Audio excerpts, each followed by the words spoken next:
Olá, turminha, acompanhantes do canal Educação em Ação. Hoje nós iremos passar uma atividade para vocês de ciências, a partir da página 84. Né? Hoje nós iremos estudar sobre a importância do ar que respiramos, ok? Então, a partir da página 84, vocês deverão fazer o estudo, né? Fazer a leitura dos textos, fazer a pesquisa e em seguida terá um questionário lá na página 92. Okay? Somente lá na página 92 é que vai aparecer o questionário. Portanto, vamos ver aqui os textos relacionados ao questionário da página 92. Então, o derretimento das geleiras no mundo todo tem ameaçado a sobrevivência dos ursos polares, que vivem apenas no Círculo Polar Ártico.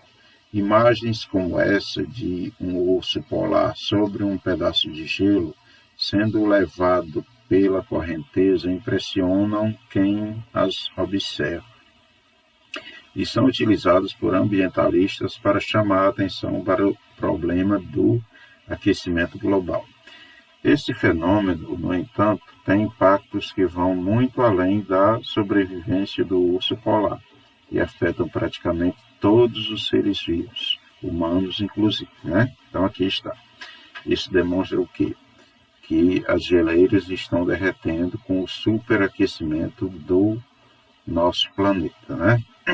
Ocasionado pelas queimadas e também por outras ações do ser humano. Então aqui nós temos um mapa indicando, né, onde é que fica essa região polar, ok? E segue a nossa aula de hoje. Então aqui nós temos um texto que fala sobre o ar, né?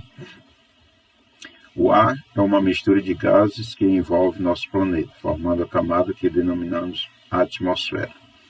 Ele está presente também entre os grãos que formam o solo e dissolvido na água de oceanos, rios e outros corpos de água. Toda matéria é composta de átomos ou moléculas, que são partículas minúsculas, invisíveis a olho nu. No estado gasoso, as partículas que compõem a matéria se movimentam com bastante liberdade. Isso explica algumas das características dos gases que veremos a seguir, como o fato de ocuparem todo o volume de um recipiente e de serem compressíveis, por ser uma mistura de gases. O ar é formado por partículas de tipos diferentes, certo? Aqui nós temos a demonstração, né? Nós temos aqui a ilustração desses gases.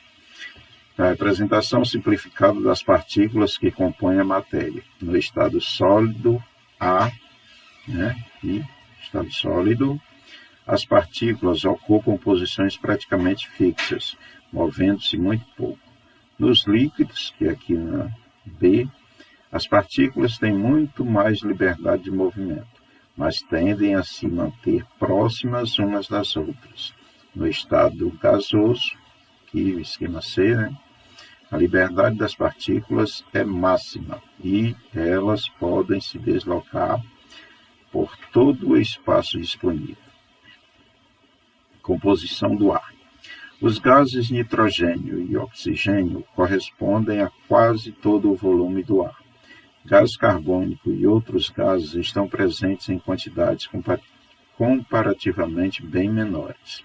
O ar pode conter também vapor de água em quantidades variáveis. Uma maneira de quantificar cada um desses gases é analisando o volume correspondente a cada um deles na mistura que forma o ar. Imagine que, se pudéssemos separar os componentes do ar seco, isto é, sem vapor de água, em 100 frascos idênticos, o gás nitrogênio ocuparia 78 desses frascos, enquanto o gás oxigênio ocuparia 21. O frasco restante conteria uma mistura de gás carbônico e gases nobres. A seguir, vamos analisar alguns dos componentes do ar. Então, aqui, gás nitrogênio, oxigênio e outros gases, né? Então, na página seguinte, temos a seguinte informação: gás nitrogênio. O nitrogênio faz parte de uma série de substâncias, inclusive do gás nitrogênio, o mais abundante no ar. Além dele, o nitrogênio é um componente indispensável de proteínas, substâncias que podem formar diferentes estruturas celulares ou participar de transformações químicas no organismo. O DNA e o RNA, moléculas que armazenam as informações genéticas, também contêm nitrogênio. Alguns micro-organismos presentes no solo conseguem obter nitrogênio diretamente do ar e o transformam em substâncias que as plantas podem absorver pelas raízes. Nos oceanos, alguns micro-organismos fotossintetizantes usam o gás nitrogênio atmosférico. Dessa forma, o nitrogênio entra na cadeia alimentar e os animais podem obtê-lo ao comer plantas ou outros animais. Esse nitrogênio, que faz parte dos seres vivos, pode voltar a formar gás nitrogênio pela decomposição da matéria orgânica. Nesse processo, o nitrogênio forma ainda outras substâncias, que são liberadas no solo ou no ambiente aquático. A urina e as fezes dos animais também liberam substâncias nitrogenadas no ambiente. Atividades humanas contribuem para alterar a distribuição do nitrogênio no ambiente. A queima de combustíveis fósseis e a atividade de algumas indústrias, por exemplo, lançam na atmosfera outros gases que contêm nitrogênio, afetando essa distribuição. Muitos fertilizantes agrícolas contêm nitrogênio e, lançados no solo, podem atingir corpos d'água, perturbando esses ambientes. Todos esses processos compõem o ciclo do nitrogênio, representado na figura a seguir. Então, aqui, observem bem essa ilustração, né? Onde todos esses passos ocorrem. Então, aqui, por excessos industriais e raios, fixação de nitrogênio, fertilizantes, certo? Nitrogênio atmosférico, tecidos vegetais, tecidos animais, fezes, urina. Então, micro-organismos no solo, a gente encontra, né? Micro-organismos fixam nitrogênio no solo. Plantas absorvem substâncias com nitrogênio. E aqui os decompositores, né? E micro-organismos aquáticos. Então, eles estão presentes em todos os lugares. Gás oxigênio. Agora vamos ler um texto que fala sobre o gás oxigênio. O gás oxigênio é o segundo mais abundante na atmosfera. Ele é fundamental para a maioria dos seres vivos, que o utilizam para obter a energia contida nos alimentos. É um processo chamado respiração celular. Os seres vivos obtêm gás oxigênio diretamente da atmosfera ou da água, onde se encontra dissolvido. Ao contrário do gás nitrogênio, que é praticamente inerte, o gás oxigênio reage com muitas substâncias. Ao reagir com objetos de ferro, por exemplo, dá origem à ferrugem. O gás oxigênio também participa de outro tipo de reação bastante comum no cotidiano, a combustão, também chamada queima, né? Aqui nós temos o significado da palavra inerte, que não reage com outras substâncias, ou só reage em condições especiais. Por estar envolvido em fenômenos tão importantes, o gás oxigênio desperta o interesse de pesquisadores há tempos. Apesar disso, esse gás só foi identificado no final do século XVIII, a partir do trabalho de diversos pesquisadores, em 1774.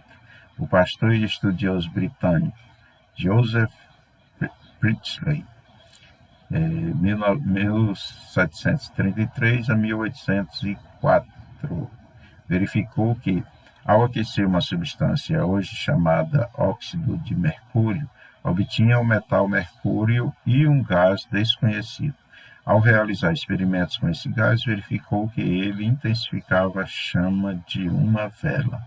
Além disso, era capaz de manter camundongos vivos em um ambiente totalmente fechado. O químico francês Antoine Lavoisier, baseado nos relatos de Priestley, seguiu testando esse gás e concluiu que ele era o componente da atmosfera capaz de sustentar a vida. Ele propôs em seguida que a combustão era resultado da reação dos materiais com esse gás, e passou a ser denominado oxigênio. Com essa ideia, Lavoisier promoveu uma importante quebra de paradigma na ciência. Até então, a teoria predominante afirmava que a matéria continha flogisto, uma substância especial que era liberada durante a queima e era necessária à vida. A identificação do gás oxigênio e os experimentos que se seguiram confirmaram a teoria de Lavoisier, e a teoria do flogisto foi abandonada. Seguindo aqui, nós temos paradigmas. O que são paradigmas, né? São modelos, realizações científicas universalmente reconhecidas, que orientam os trabalhos de uma comunidade científica durante um período indeterminado. A teoria do flogisto é um exemplo de paradigma que vigorava na ciência até meados do século XVIII. Essa teoria era amplamente empregada nas explicações sobre transformações químicas até esse período. No entanto, ela não era capaz de fornecer explicações coerentes para a combustão. Pesquisadores haviam notado que certas substâncias aumentavam de massa ao queimar, enquanto outras pareciam ter a massa reduzida. Quando Lavoisier propôs que o gás oxigênio desempenhava papel central na combustão, sua teoria permitiu a explicação de muitas das anomalias identificadas pelos pesquisadores. Isso iniciou uma série de mudanças no conhecimento químico que estabeleceu um novo paradigma na ciência, abandonando a teoria de flogisto. Gás carbônico, liberado pelas plantas, né? O gás carbônico presente na atmosfera ou dissolvido na água é utilizado pelos seres fotossintetizantes para produzir seu alimento. Nesse processo chamado fotossíntese, a luz solar é utilizada para combinar gás carbônico e água, originando a glicose. Existem diferentes fontes que adicionam gás carbônico à atmosfera. A respiração celular é uma delas. O gás carbônico é o resíduo desse processo e é liberado no ambiente pela maioria dos seres vivos. Além do papel que desempenha na fotossíntese e na respiração, o gás carbônico tem importância para os seres vivos porque participa da manutenção da temperatura do planeta. Esse fenômeno, chamado efeito estufa, será analisado mais adiante. A decomposição de matéria orgânica, a queima de combustíveis, os incêndios e diferentes atividades industriais também lançam gás carbônico na atmosfera. Todos esses processos fazem parte do ciclo do carbono, representado a seguir. Então, aqui vocês podem observar, certo, como isso ocorre no meio ambiente, né? Continuando aqui, na página seguinte, temos gases nobres. Então, os gases nobres recebem esse nome porque, além de ocorrerem em baixa quantidade na natureza, praticamente não reagem com nenhuma substância. São eles: argônio, neônio, hélio, criptônio, xenônio e radônio.